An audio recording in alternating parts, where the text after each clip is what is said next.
Donc moi, j'ai le plaisir de vous présenter la solution RCPI de Foyer. Dans la présentation de Mme Veltrou, il y a 3 points majeurs qui ont certainement retenu votre attention. Le premier point, c'était l'éligibilité. Le deuxième point, la fiscalité. Et le troisième point, c'était les cas pratiques. C'est les montants quand même assez conséquents qu'on peut investir dans un régime complémentaire de pension indépendant et donc trouver la solution, l'investissement idéal pour ces montants-là. Ces 3 points majeurs nous ont suivis pendant toute la mise en place de la solution que je vais vous présenter maintenant. Donc la solution Foyer s'appelle Horizon Pro. Comment ça fonctionne?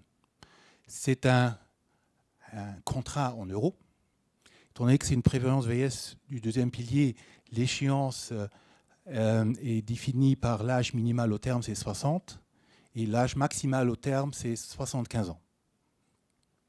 Bien entendu, un client peut faire aussi l'âge terme 65, et s'il continue son activité en indépendant, il peut faire tacitement reconduire son contrat d'année en année.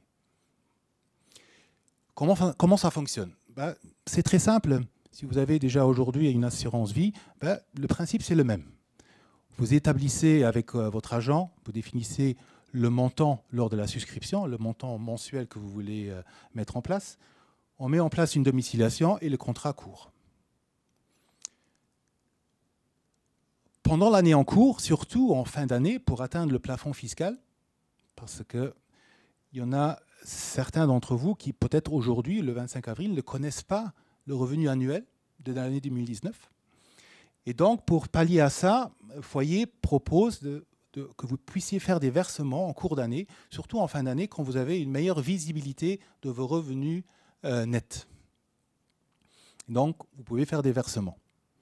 Lors de la souscription, avec votre agent, avec votre conseiller, on va établir un profil d'investisseur et les sommes seront investies selon vos souhaits et selon votre profil d'investissement par rapport au support qu'on va voir dans le prochain slide. Pendant la vie du contrat, bien entendu, Foyer vous donne la possibilité de faire des arbitrages entre les supports qu'on verra ici. Et contrairement à l'article 108 que vous connaissez certainement très bien, là, le législateur ne donne pas de limitage. Pour rappel, dans l'article 111 bis, à l'âge de 55 ans, vous pouvez maximum avoir un fonds d'investissement à 25% d'actions. Ici, le législateur ne bloque pas. Donc là, à titre d'exemple, vous pouvez aussi mettre des fonds d'investissement jusqu'à 75% d'actions et voire même plus. Voici nos 4 supports. Je ne vais pas trop m'attarder à l'explication des fonds parce qu'on a le plaisir d'avoir Pierre-Henri Auger, le gestionnaire des 3 fonds profilés de Capital Network, qui va vous présenter les supports d'investissement. Par contre, je voudrais me rattarder quand même 30 secondes par rapport à ce slide qui est important. Donc, vous voyez, on a un support à taux garanti et 3 supports de fonds d'investissement. Donc, dans la solution Horizon Pro, on vous mettra à disposition le panachage. Ça veut dire quoi? C'est que vous voulez verser une prime X, vous pouvez opter d'un panachage, par exemple, de dire sur ma prime, je voudrais verser 20% en taux garanti et les autres 80%, je voudrais les répartir entre les 3 différents fonds. Donc, panachage possible et naturellement arbitrage possible. Un point qui n'a pas été encore abordé, le deuxième pilier, le RCPI, permet aussi de rajouter, si vous le souhaitez, une couverture d'essai. L'avantage de cette couverture d'essai, elle n'est pas seulement dans le fait de protéger sa famille, mais elle réside surtout au niveau fiscal de nouveau. Il faut savoir que cette prime risque, elle est déductible fiscalement à 100%. Donc il n'y a pas de limite. Contrairement à l'article 111, où il y a le montant maximum déductible qui est de 672 € par tête de ménage, ici il n'y a pas de limite. Donc, si votre plafond, et il est vite atteint, si votre plafond est déjà atteint au niveau de l'article 111, je vous conseille, si vous avez besoin d'une protection, une couverture d'essai, de l'intégrer dans le régime complémentaire de pension d'indépendants donc dans notre Horizon Pro. Voici les 3 options. Dépendamment de votre besoin de couverture, on a 3 solutions. Vous les voyez ici en image. Crescendo, vous voyez des couvertures d'essai qui augmentent. Mais là, avec votre gestionnaire, avec votre conseiller, votre agent, vous allez opter sur une des 3 options. Ces options, naturellement, sont optionnelles. Elles ne sont pas obligatoires.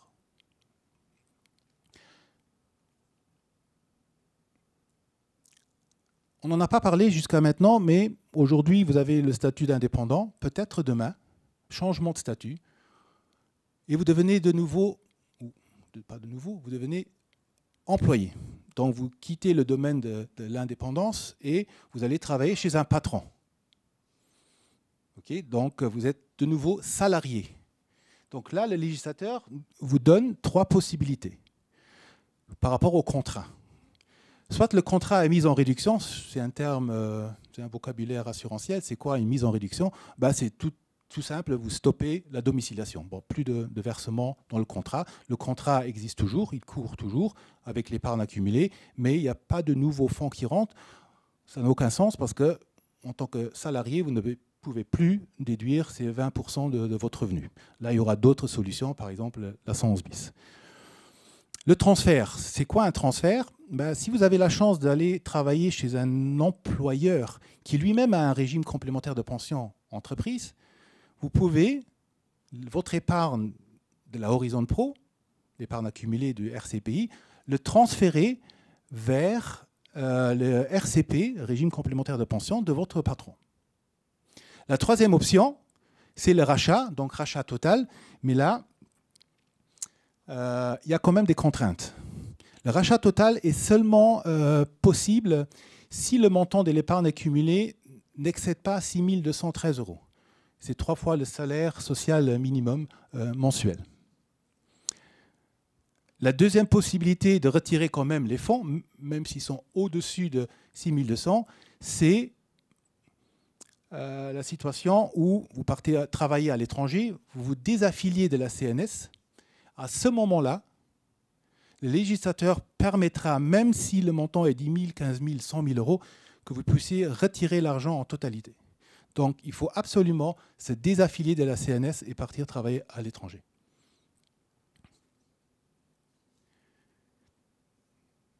Madame Introu, je me permets quand même de faire un petit rappel du cadre fiscal, surtout parce que je voudrais quand même donner quelques recommandations. Donc, on a bien vu que les primes sont imposées à 20,9%, impôt forfaitaire et la taxe rémunératoire, c'est la fameuse taxe l'IGSS pour le bon fonctionnement. Comme vous l'avez bien dit, il faut absolument verser l'argent au 31/12. La première recommandation, ne faites pas le virement le 31/12 parce que ça risque d'arriver le 2 ou le 3 janvier. Et donc là, l'année fiscale, c'est trop tard. Donc, cette prime est déductible sous l'article 110 LIR 3.1, donc on l'avait vu. Maximum 20% des revenus, là, on vous a montré un slide, mais là aussi, si j'ai bien compris, c'est 20% du revenu de l'année 2019, par exemple. Il se peut que l'un ou l'autre indépendant, lors de la souscription, ne connaît pas le revenu définitif de 2019. Et donc là, ce que nous, on vous conseille, on recommande vivement, mettez en place effectivement une domiciliation, une prime mensuelle, mais avec une marge de sécurité entre 15 et 20% par rapport au revenu de l'année 2018. Je vous expliquerai pourquoi. Et en fin d'année, quand vous avez une meilleure visibilité avec votre fiduciaire, novembre, décembre, vous complétez le plafond fiscal par un versement libre en fin d'année. Là, vous contactez votre agent, il va tout mettre en place afin que vous puissiez, avant, bien entendu, le 31 décembre, faire le versement. Pourquoi j'ai mis attention? Parce que, je ne sais pas si ça a été dit, c'est que si vous dépassez les 20%, ce n'est pas grave. Mais au-delà des 20%, vous ne pouvez pas déduire. Ça, vous l'avez dit. Mais si vous dépassez les 20%, la prime au-delà de 20% est quand même taxée à 20,9%. Et celle-là, vous ne pouvez pas la récupérer. D'où nos recommandations de prendre quand même vos marges de sécurité, parce que d'un côté, vous ne pouvez pas déduire la prime au-delà de 20%, mais de l'autre côté, il y aura quand même une imposition à 20,9 irrécupérable. Donc, ce ne sera pas une avance pour l'année 2020. Et bien entendu, l'avantage clair par rapport à l'article 111 bis, c'est qu'il n'y a pas d'imposition à la sortie. La seule chose qu'il y a, c'est l'assurance dépendance de 1,4%. Donc en bref, Horizon Pro, c'est quoi? C'est une prévoyance VS liée au pilier 2, deuxième pilier, où vous pouvez combiner naturellement le placement, la fiscalité et, si vous le souhaitez, rajouter une couverture d'essai où la prime, comme je l'ai expliqué, est fiscalement déductible sans plafond. Donc, en bref, c'est très simple de mettre en place ce genre de contrat. Vous contactez votre agent, vous mettez en place un ordre permanent, une domiciliation mensuelle. Vous choisissez, selon votre profil, les supports d'investissement. Éventuellement, rajouter ou non une option d'essai. Profitez au maximum des avantages fiscaux, surtout en complétant par des versements complémentaires en fin d'année, tout en, pendant toute la durée du contrat, faire des arbitrages selon votre profil d'investisseur et indépendamment de l'âge, contrairement à l'article 111 bis. Voilà, ça c'est la solution foyer qu'on vous a présentée maintenant. Voilà, moi je suis arrivé au fin de la présentation. Pierre-Henri, the stage is yours. Pierre-Henri, gestionnaire, Capital at Work.